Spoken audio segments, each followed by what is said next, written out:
Welcome to Dog Behavior and Training Myths. This is a behavior and training video from Operation Pause for Homes. I'm Lisa, a certified trainer with OPH. This information applies to both foster and adopted dogs. Here's a quote from Barack Obama. "There's so much active misinformation, and it's packaged very well, and it looks the same when you see it on a Facebook page or you turn on your television." Well, this is certainly true of dog behavior and training. Today, we're taking a deep dive into perhaps the biggest myth about dog behavior and training: dominance and being alpha. We'll also talk about crating and confinement myths. And lastly, we'll touch on myths about trainers and training. So, why are there so many myths? Well, dog behavior is a science, and science changes. After all, would you want your doctor, dentist, or vet to use methods from, say, 50 years ago?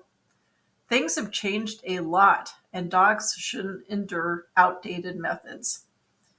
If you've believed some of the myths out there, cut yourself some slack. There are reasons. People resist change. People may be unaware of changes or just be comfortable with past ways. Also, there is information overload, big time. And unscrupulous trainers unfortunately push outdated or magic bullet ideas for fame and fortune. Lastly, trainers aren't regulated. They're not mandated to use these modern methods. Trainers should know better, and many do, but too many don't. Okay, let's jump into the dominance myth. I imagine many of you have heard terms like dominance, pack hierarchy, and alpha, wolf, or dog, perhaps on TV, social media, and books. Where did this come from? Well, it began back in 1947 when Rudolf Schenkel wrote about wolf social structure. However, he studied unrelated wolves at Switzerland's Basel Zoo, where about 10 wolves were kept in a small 33 by 66 foot area. Schenkel's work led to the idea of the alpha wolf dominance and pack order.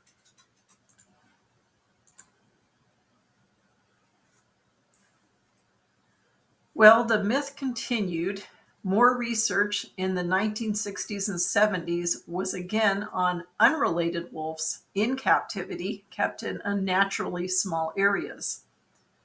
In 1970, Dr. David Meck's book, The Wolf, Ecology and Behavior of an Endangered Species, further helped popularize the alpha concept. Later, Dr. Meck realized his studies were flawed, and he really tried to correct this, but the concept had already taken root. For some reason, the concept just clicked with the public, perhaps because it was somewhat simple. Dr. Meck really did try to bust the myth. In 1999 and 2000, he published 2 articles trying to correct the popular misunderstanding of how wolf packs work. By that point, Meck had studied Canadian wild wolf packs for 13 summers. He wrote the alpha pair was simply the parents of the rest of the pack, which includes several generations of offspring. Being the parents, they led the pack's activities, kind of like human parents guiding their children. Note that during his 13 summers of observing wolves, he saw no fights about dominance.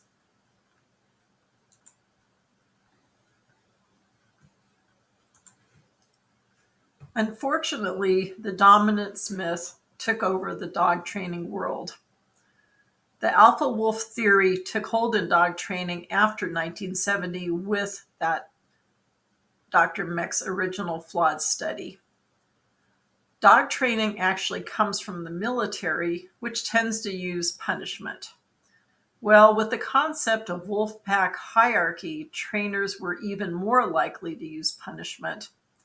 And beyond punishing for wrongdoings, the belief was that you had to show the dog you were the alpha wolf all the time. Unfortunately, harsh, horrible things were done to dogs, and they're still being done to show dominance and to be alpha. This includes using equipment that causes discomfort and pain, things like choke chains, prong collars, and shock collars, otherwise known as e-collars. It also includes horrible techniques like helicoptering, hanging and choking dogs, and alpha rolls. Sadly, I've seen nice puppies literally ruined with these methods. Fortunately, some things did change. Most of what has been published in books since 2000 is positive, reward-based dog training. Things were beginning to look up. However, in 2004, National Geographic Channel launched the Dog Whisperer TV show. It was just one of a number of reasons the myth again took hold and persists to this day. To this day, humane, science-based trainers are in a constant battle to dispel myths and inform people of modern, kind methods of dog training. There are so many problems with the dominance myth and due to it. As we've learned, it's based on flawed studies. The truth is, one individual animal defers, peacefully giving up a resource. It's a fluid process with many factors. Also, dogs are not wolves.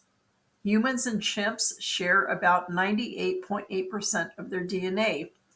Wolves and dogs share a bit more, but they're hardly the same. Oh, and dogs, no, we're not dogs. Intimidating a dog and using punishment lead to fallout, fear, and stress. And fear and stress are the primary causes of aggression. Also, intimidation and punishment destroy the bond and trust with a dog. In dominance theory, aggression is misinterpreted as an attempt at pack leadership. It overlooks the fact that aggression can come from fear, anxiety, social confusion, stress, pain, and medical issues. Fearful or anxious dogs subjected to aversive techniques aimed at making them submit can result in an escalation of defensive behavior or a dog who becomes emotionally shut down.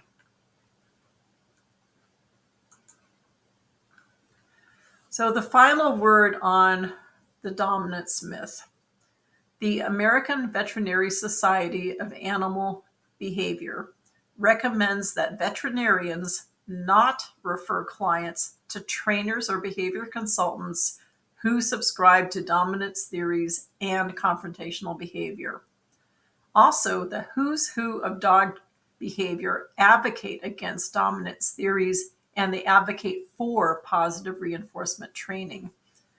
These include such notable names as Karen Pryor, Jean Donaldson, Dr. Ian Dunbar, Dr. Patricia McConnell, Dr. Karen Overall, Pat Miller, Victoria Stilwell, Zach George, and so many more. Also, the major training organizations such as APDT, the Association of Professional Dog Trainers, the CCPDT, the Certification Council for Professional Dog Trainers, the IAABC, the International Association of Animal Behavior Consultants, and the Pet Professional Guild all advocate against dominance theory and for positive reinforcement training.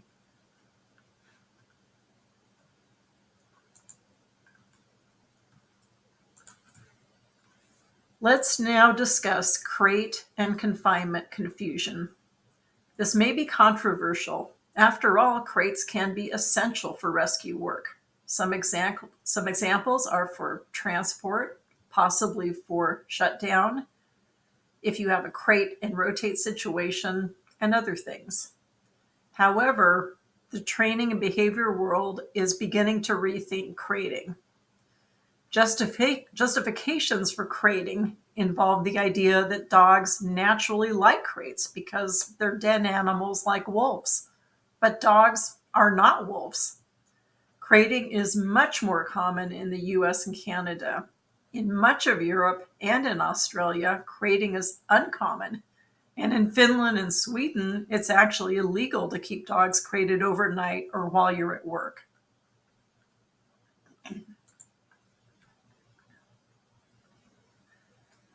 Crating really should have a bit part, not a starring role in a dog's life. Crating can definitely be useful for management for issues like house training, chewing, and fear, but crating should be limited. Crating is somewhat of a crutch. Dogs really don't learn how to live in a home and family while they're in a crate. And let's face it, crates are mostly for human convenience. Using a confinement area can often be a better option.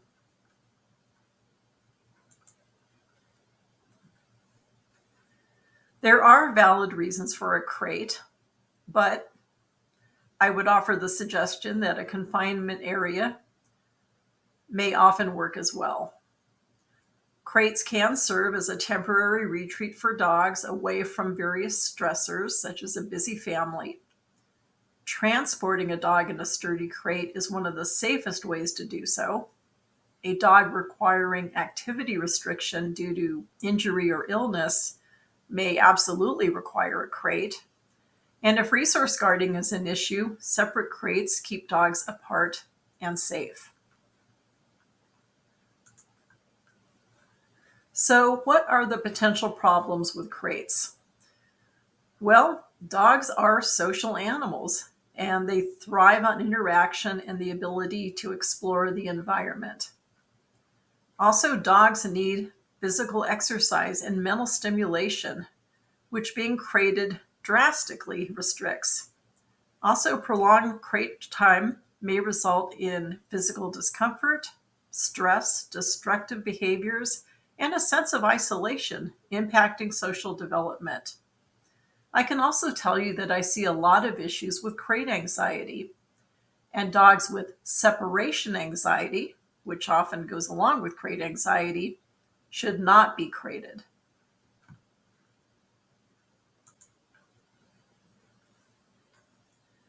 So, how to minimize potential problems with crates?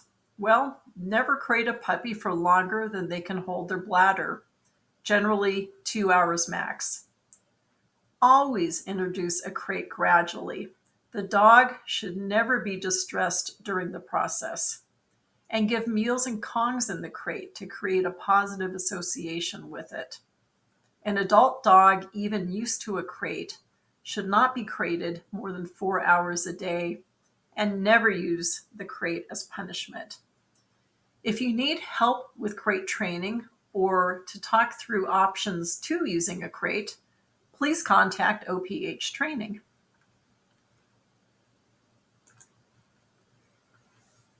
Let's jump into the last topic of this video, finding the right training help. This is another huge topic and possibly its own future video. It is so confusing, but here are some facts. Dog training, as I mentioned before, is not regulated. Unfortunately, anyone can claim to be a dog trainer. The two best known independent certifying organizations are CCPDT, the Certification Council for Professional Dog Trainers, and IAABC, the International Association of Behavior Consultants. There are other good non-independent programs too. When finding trainers, always ask about methods and certifications. A lot of people like to send their dogs to board and train situations. However, board and trains often use aversive methods and they often don't work well. The reason they don't work well is that the owners don't get the information they need to continue the progress of the dog. Oftentimes, day training is a good alternative to board and trains. If a trainer uses equipment that scares or could hurt your dog, such as e-collars, shock collars, choke chains, prong collars, etc., or talks about dominance or alpha, you need to find another trainer. And as a reminder, OPH training is here to help fosters and adopters always.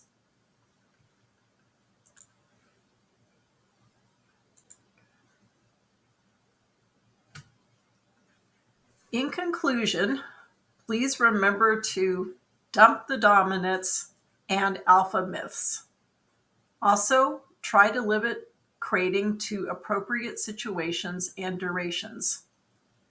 Consider confinement areas and other options instead of crating. Get help from the right trainers, including OPH training. Consider day training versus board and train. Thanks so much for watching.